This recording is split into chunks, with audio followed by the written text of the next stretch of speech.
When we were planters, we used to go camping or go to Yala or Vilpattu. At any time we were to see wildlife.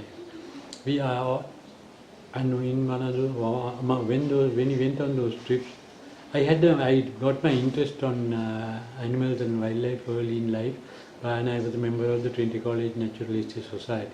So I had some sort of background of naturalisting. My father collected birds and bred them, and that also stimulated my interest in wildlife. Uh, we used to go and stay in these bungalows I mentioned on the east coast. We used to go to the national parks, used to go to their bungalows, and little by little I got interested in elephants and I kept notes of what I observed. And nobody else did that. They were busy sort of looking at the elephant and the other wildlife. So I kept notes after we came back to the place where we were staying. Made a lot of notes, and I had a whole lot of notes, and all my observations, which I would have sometimes have forgotten if I didn't note them down.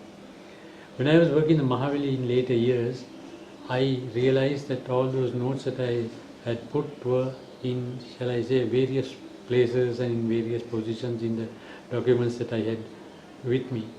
And as a result, our computers just started up, and I found that I could put all these things together: feeding behavior, breeding, physiology, etc. of the elephant, and that led to a book ultimately which I have written. In fact, I have written 3 books on elephants, 2 in English and 1 in Sinhalese. So that is how and as planters, there were friends who were always ready to join me and go and stay in the jungle, look at elephants, and most times the ladies didn't come on these elephant trips, but the fun trips on the beach and all, the ladies also used to join us. I continued my study of elephants, particularly after whilst as a planter. I started then, but the interest continued, and when I worked in the Mahavali development project subsequently, there were a lot of opportunities to study elephants because the jungles were being cleared and a lot of elephants were displaced, and we had to find places for the elephants to be given refuge. So that also added to my knowledge of elephants with such first-hand observation of them over a long period of time. I am now a member of the Asian Elephant Specialist Group, a small body of people who are experts on the Asian elephant. The southern elephants are smaller. The elephants in the north are bigger, but the elephants on the east coast, north of Batticaloa, in the areas near Valikanda, etc., are called the marsh elephants. They are not a separate species, but due to the fact that when the Mahavali floods, the plains are filled with water.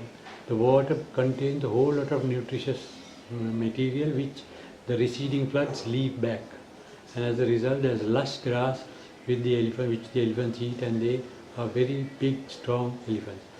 One striking feature is none of those males have tusks. There are tuskers in other parts of the country, but in that area there are no tusks. Sri Lanka has 5% of their males with tusks. The African elephants, especially in Kruger, they are not habituated to man. Now our elephants in Yala and all are used to people, used to vehicles, and unless there is a very good reason, they don't become a problem.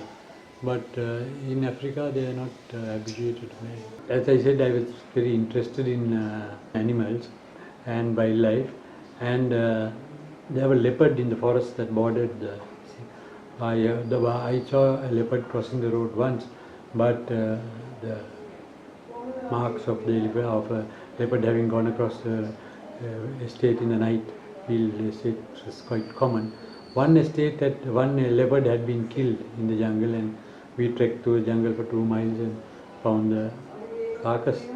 But there are a number of small, there were elk, there were red deer, spotted deer, sambar, and a whole variety of smaller mammals like fishing cats, jungle cats, etc. in the state to keep my interest from waning.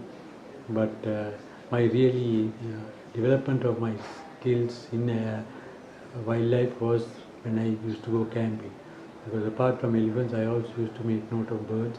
My initial interest was I used to write. I have written about 10 articles to the Loris on different aspects of bird life, their nesting habits, reproduction habits, their territorial displays, etc. So that was another. ultimately, I collected all the notes after I written the first two books on elephants. I wrote a very comprehensive book called The Diversity of Sri Lankan Wildlife, which takes you from butterflies, uh, birds, reptiles, crocodiles, mammals, elephants, the whole gamut of wildlife as we see it. So that was an experience which I was lucky to go through, and it was good that I did that. I had the fortune to experience this because I was able to put it down in a very comprehensive book. It's quite